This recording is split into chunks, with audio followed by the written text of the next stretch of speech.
对叶长敏，叶晨并没有太好的印象。幼年时，他只记得在父母离京之前，自己这个姑姑像吃了枪药一样，处处与爸妈作对。后来再见面，他已经跟自己的丈母娘打完一架了。那次两人之间关系更是剑拔弩张，叶晨甚至打算叶长敏要是不服软，就让他在城中村软禁2年再说。所以老爷子替叶长敏说话，他心里不以为意。老爷子见他态度冷淡，便知道他心里对叶长敏肯定还有不满，于是趁着叶长敏还没回来，便认真说道：晨儿，很多事情你可能只是看到了一部分。你姑姑早年与你父亲关系很好，你母亲对她也很好，只是后来整个叶家都针对你父母，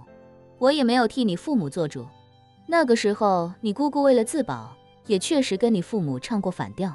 说着，老爷子长叹一声，那个时候叶家风声鹤唳，人人自危，就像当初在叶灵山上一样，所有人都只想着大难临头各自飞，能保住自己的命就好，没人会为自己的父母或者兄弟姐妹考虑。这可能也是叶家除了你父亲之外其他人的固定传统。叶晨不禁回想起自己幼年时的情形，离京前的那段时间，父母在叶家确实受到所有人的排挤，为首的就是自己的大伯氏。那时候父母明面里已经与罗斯柴尔德家族势不两立，整个叶家就没有一个人站出来支持父亲。几个兄弟姐妹围攻父亲的时候，老爷子也不曾站出来替父亲说过一句公道话。这一点确实跟当初在叶灵山上的情况很相似。叶家一直都不是团结的家族，真正团结的家族永远把利益放在第2位，把家人放在第1位。越是强敌环伺，越是所有人拧成一股绳，众志成城与敌人血战到底。叶家像极了一个封建王朝的末代朝廷，所有人都只想着自己的利益不受影响，只要自己1亩3分地能有所保障，就算国家被侵略也不为所动。叶长敏当初跟着大伯一起与父母唱反调，一部分是叶家基因使然，一部分是自身利益驱使。叶晨不想评判对错，但心里始终有些过不去，甚至老爷子也是一样。别看他当初并没有亲口将叶晨一家赶出家门，但他纵容其他人围攻父母，对父母的离开毫不挽留，也一直是叶晨心中的一大芥蒂。此番叶晨微微感叹，过去的事情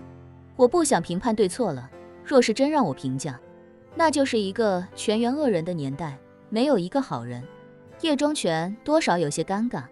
他怎么能听不出叶晨话中的意思？叶长英离开叶家，其本意是主动与叶家割裂，不让自己与破亲会的矛盾牵扯到叶家，而他也没有把实情告诉叶家人，而是主动与罗斯柴尔德家族开战，借机与叶家割裂。由此可见，他其实也早就看穿了叶家人的秉性，知道自己一旦与罗斯柴尔德家族开战，叶家人为了自身利益肯定会跟自己彻底割裂。叶家人也果然没让他失望。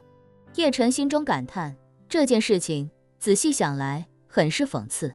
爸爸选择明面上与罗斯柴尔德家族开战，本质上是不想连累叶家人，也知道自己一旦招惹强敌，叶家人会主动与他割裂。这就像是明知道爱人会出轨，为了保护爱人不受自己的影响，主动给对方创造出轨机会，让对方离开自己。可见父亲到生命最后阶段还在为这个家着想，为他那个不顾他死活的父亲着想，为他那些一心想着让他滚蛋的兄弟姐妹着想。顾延忠知道当年一切，也猜出叶晨心里在想些什么。他轻叹一声，语重心长地对叶晨说，晨儿，有些人生来就不是为自己活的，你父亲一辈子的使命都是照顾家人，无论是照顾叶家这个大家，还是你们娘俩这个小家，他都做得非常好。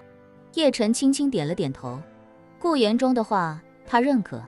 在福利院这些年，他见多了各种各样可怜的孩子，有些孩子自生下来就罹患重病，被孤儿院收养之后，孤儿院尽微薄之力为他治疗，但还是有一些孩子很小就夭折了。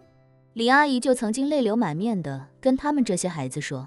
有的人来这个世上不是为了享受，就是为了吃苦来的，生下来就患病，继而被亲生父母抛弃，有限的几年生命也全都在与病魔抗争，最后死的时候甚至都不知道自己原本应该姓什么。父亲虽然没有这么命苦，但也自小就立志要带领叶家走向巅峰，年轻时刻苦学习，游历世界，都是在为叶家的崛起做准备，而后与叶家割裂，给自己这个儿子安排好退路，就与母亲共同赴死。由此也看得出，他到死的那一刻，也不曾为自己考虑过，一切都是为了家人。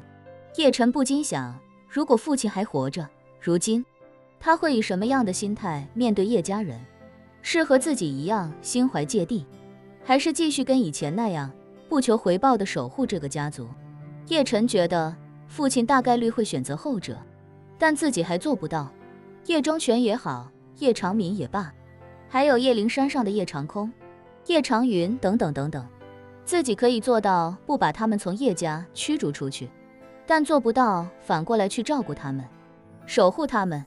或许这就是自己与父亲之间的差距。不过想到叶家人这种自私自利的性格，叶晨心里也多少有些厌恶。这个家似乎就只有父亲鼎盛时，才会因为利益而团结在一起，这种情况也该致上一致了。他想起年后很快就是清明，便开口对叶忠全说，爷爷，今年清明通知所有叶家人到叶灵山祭祖吧，也是时候给叶家人增强一下思想教育了。以后的叶家如果能团结起来，我就会给叶家不断注入更多的资源，否则的话，叶家就在叶灵山原地解散，切断与旁系家族的一切合作与资金往来。其他如大伯、三叔、姑姑这些叶家人全部脱离叶家，我会成立一支信托，让他们和他们的孩子以后按月领钱，但谁都不能再插手叶家管理。